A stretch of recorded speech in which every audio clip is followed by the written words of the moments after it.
dans cette revue, voici les titres qui font l'actualité du jour. On démarre avec l'événement précis qui titre « Tribunal de première instance de Cotonou, des dépositions contradictoires s'enchaînent au procès d'An-Ivor ». Toujours dans ce même journal, renforcement des relations. Arnold Akapo échange avec les ambassadeurs d'Allemagne et d'Égypte.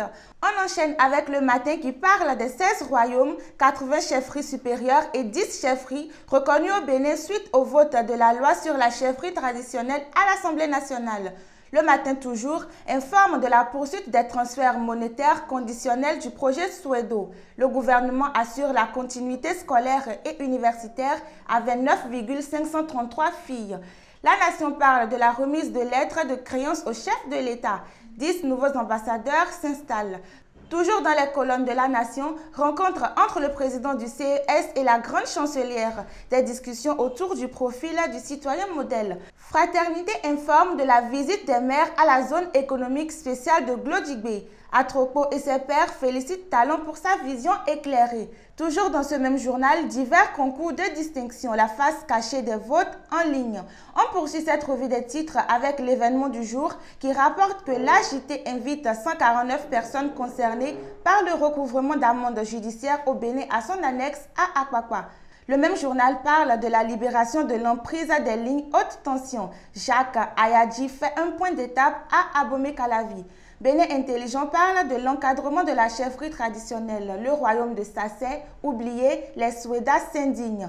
Toujours dans ce même journal, lutte contre l'insécurité. Le Japon offre 22 véhicules au Bénin. L'affiche du jour rapporte que le président Vlavonou reçoit le consul du Bénin près du Gabon. Toujours dans les colonnes de ce journal, élection générale 2026 au Bénin. L'opposition mécontente de la non-relecture du code électoral.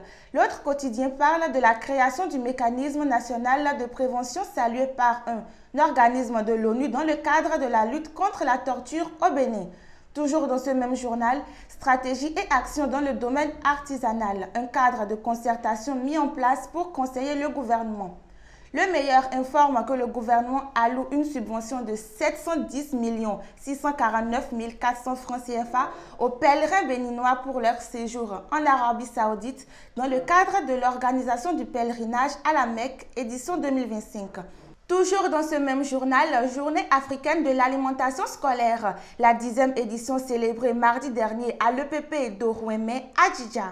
Nous sommes à la fin de cette revue des titres. Retrouvez en direct sur HC2 Télévision, www.hc2tv.bj, la grande édition du journal tous les jours à 13h, 16h, 20h, 23h, 3h et 7h du matin. Vous pouvez également la voir en publication sur notre site internet hc2tv.bj et sur tous nos canaux digitaux. Merci de votre attention. À lundi pour un nouveau numéro. Passez un très bon week-end. D'ici là, portez-vous bien.